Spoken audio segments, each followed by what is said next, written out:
High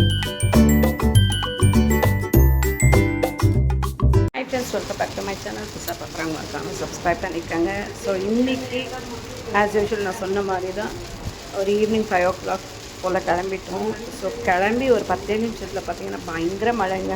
Hosur to Ambur வரைக்குமே செம்ம மழை. பைக்கில் போகிறவங்கெல்லாம் நிற்க முடியாமல் ரொம்ப அப்படியே ட்ராவல் பண்ணது பார்த்தோம். ஸோ எங்கே கொஞ்சம் கேப் இடம் கிடைக்குதோ அங்கெல்லாம் போய் பைக்கில் இருக்கவங்க நிற்கிறது பாருங்களேன், எப்படி நின்றுட்டுருக்காங்க. இந்த மழைக்கு செம ஹெவியான ஃபோர்ஸில் மழை. ஸோ இதுலேயே கொஞ்சம் ஸ்லோவாக அப்படியும் முடிஞ்ச அளவுக்கு ஸ்லோ பண்ணிவிட்டு தான் ஓட்டின்னு போனோம். ஸோ இதே மழை பார்த்திங்கன்னா மாமா இறந்த அன்றைக்கி நாங்கள் ஹாஸ்பிட்டல்லேருந்து ஆம்புலன்ஸில் கூப்பிட்டு போகும்போது இதே மாதிரி தான் மழை, ஹெவியாக மழை, வண்டியே ஓட்ட முடியாத லெவலுக்கு நாங்கள் போனோம் அன்றைக்கி. ஸோ ஆக்சுவலி 2.5 hours வேலூர் போயிடுவோம் நாங்கள். அன்றைக்கி பார்த்திங்கன்னா கிட்டத்தட்ட 4 hours ஆகிடுச்சு எங்களுக்கு வேலூர் ரீச் ஆக. ஸோ இன்னொரு விஷயம் என்னன்னு பார்த்திங்கன்னா, நேற்று பௌர்ணமி கிரிவலத்துக்கு போகிறவங்க நிறைய பேர் இருந்தாங்க.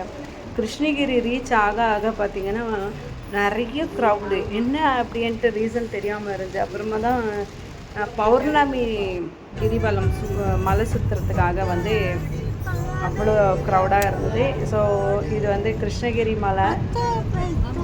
எனக்கு இது மாதிரி மலை உச்சியெல்லாம் பார்த்தோன்னா ஏறணும்னு ஆசை. பட் சின்னப்போ நிறைய போயிருக்கோம். பர்கூருக்குள்ளே எங்கள் பெரியம்மா வீட்டில் மலை இருக்கும். ஸோ அந்த மலை மேலே போய் ஏறுவோம். ஸோ அப்படியே வேலூர் ரீச் ஆகிட்டோம்.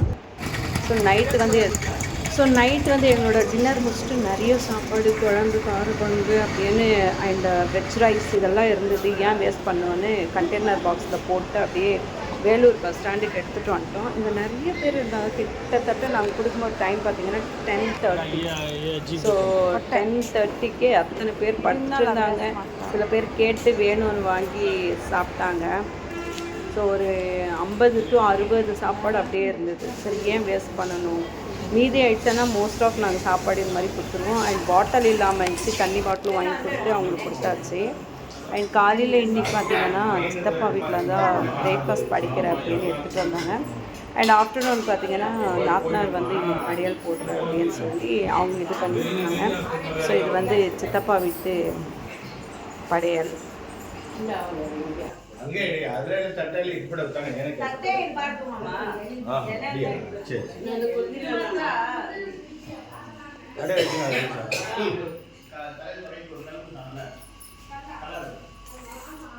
ஸோ பிரேக்ஃபாஸ்ட் என்ன ஸ்பெஷல் அப்படின்னு பார்த்தீங்கன்னா பூரி, இட்லி, உருளைக்கிழங்கு, குருமா, சாம்பார், சட்னி, உளுந்த வடை, மசாலா வடை, அண்ட் போண்டா, இந்த மாதிரி அத்தனையும் எடுத்துகிட்டு வந்ததுனால சரி எல்லாத்தையும் வச்சுட்டு அண்ட் சேமியா.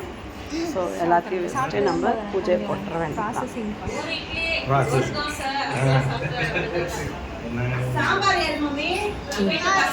ஆக்சுவலி இந்த மாதிரி காரியம்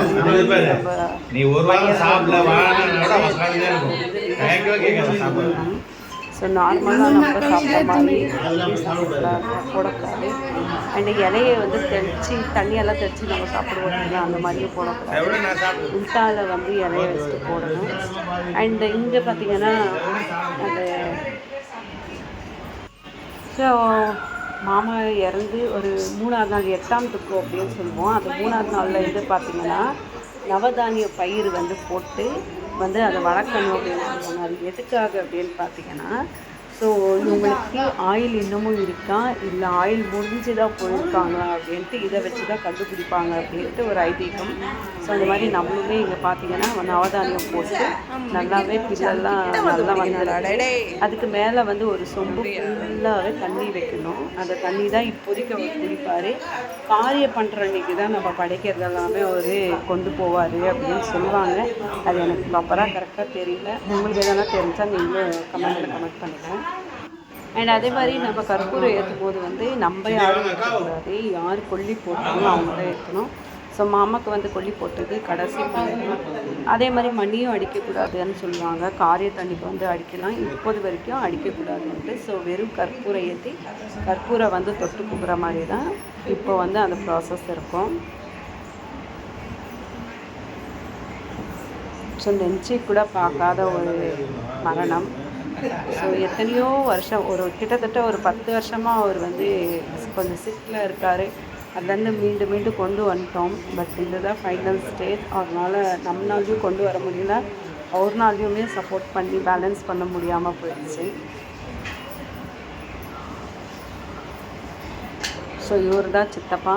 ஸோ இவர் தான் இன்றைக்கி வந்து பிரேக்ஃபாஸ்ட் எடுத்துகிட்டு வந்து படையல் போடுறதுக்கு ரெடி பண்ணார்.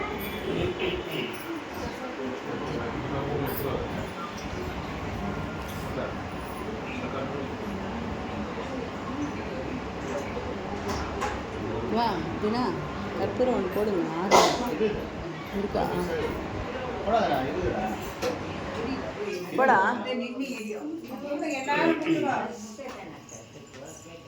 ನೀವು ಮುಗಿದ್ಬಿಟ್ರಾ ರೀ? ಬನ್ನಿ ಹಿಡೀರಿ.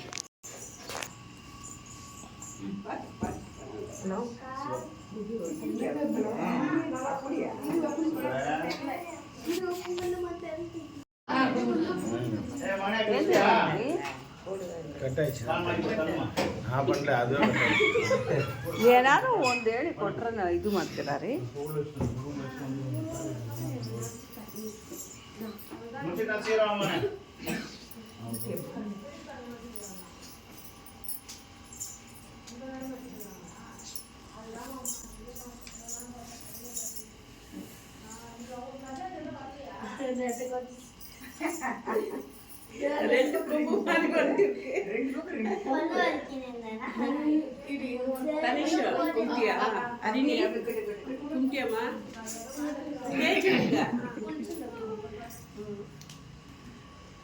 மணி ஒட்டியா வா தாத்தா வெயிட் பண்ணாரு.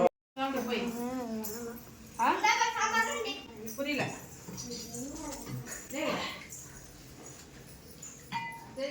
ஸோ மக்கள் பூஜை முடிச்ச உடனே அப்படியே எல்லாரையும் உட்கார வச்சுட்டு பிரேக்ஃபாஸ்ட் சர்வ் பண்ண ஸ்டார்ட் பண்ணிட்டோம். ஸோ பூஜை போட்டு அவங்க இங்கே சாப்பிட்டு போக சொல்லிட்டு எல்லாருக்குமே சர்வ் பண்ண ஸ்டார்ட் பண்ணிட்டோம். ஸோ மக்கள்ஸ் ஒரு நாளும் ஒருத்தர் இந்த மாதிரி படைச்சிட்டே வருவாங்க. ஸ்டீல் காரியத்தன்னைக்கு மட்டும் இருக்காது, நடப்பன்னைக்கு மார்னிங் அண்ட் ஆஃப்டர்நூன் வரைக்குமே இருக்கும். ஸோ நடப்பு செய்கிற அன்னைக்கு ஈவினிங் வந்து நாங்கள் தான் செஞ்சு போடுவோம். ஸோ மக்கள்ஸ் தொடர்ந்து இன்னும் எப்படியெல்லாம் இந்த ப்ரொசீஜரை பண்ணுவோம் அப்படின்னு தெரிஞ்சுக்கணுன்னா மறக்காமல் சேனலை வந்து சப்போர்ட் பண்ணி சப்ஸ்கிரைப் பண்ணி பார்த்துட்டே வாங்க. அடுத்தடுத்து மாமாவுக்கு எப்படியெல்லாம் நாங்கள் பூஜை பண்ணுறோம் அப்படின்றத நீங்கள் தெரிஞ்சுக்கலாம்.